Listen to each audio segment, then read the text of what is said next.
Welcome to the Cursing News, where the world's on fire, and I'm just here to roast marshmallows on the ashes. I'm your host, Max Hillbilly, and if you're easily offended, well, tough shit, because life's offensive, and I'm just the messenger.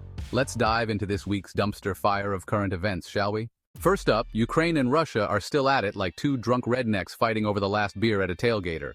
US and Russian officials are meeting in Saudi Arabia to talk peace. But guess who's not invited? Ukraine. That's like trying to settle a divorce without the wife in the room. Meanwhile, Russia's out here dropping missiles like it's a fucking video game, killing 14 people in Poltava. But hey, at least they're consistently awful.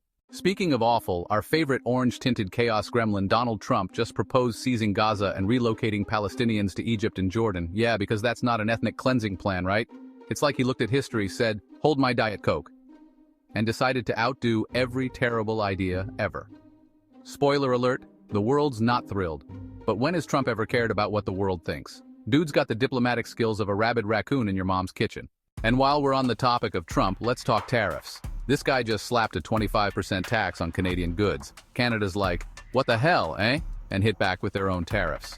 It's like a pissing contest, but instead of urine, it's our economy going down the drain. Meanwhile, Mexico's over here like, thanks for the chaos, gringos. And slapping tariffs on our stuff too. At this rate, we're going to be trading in bottle caps and handshakes by 2026. On the tech front, AI is getting smarter, and quantum computers are solving problems faster than you can say, what the fuck is a quantum computer?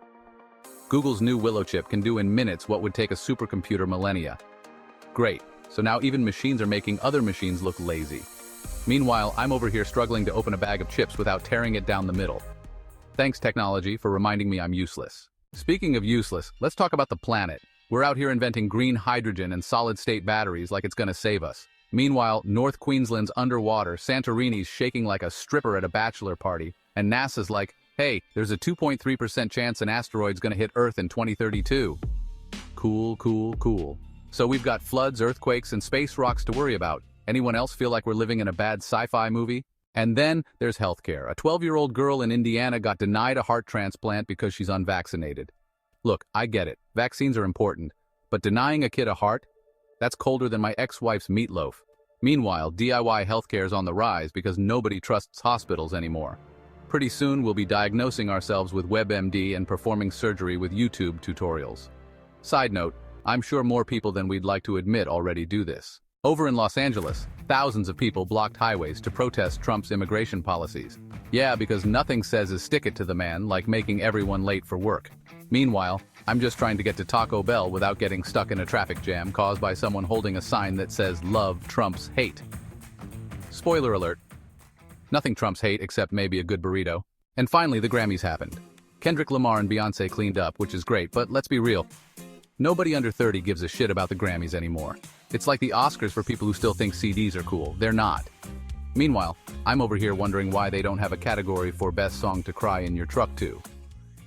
Now that's an award I could get behind. And that's your cursing news for the week. The world's a mess, but hey, at least we've got beer and bad decisions to keep us company. And a little bit of weed. Stay cynical, stay crude, and remember, if life gives you lemons, throw them at someone who deserves it. I'm Max Hillbilly, and I'll see you next week. If we're not all dead by then. Cheers, assholes.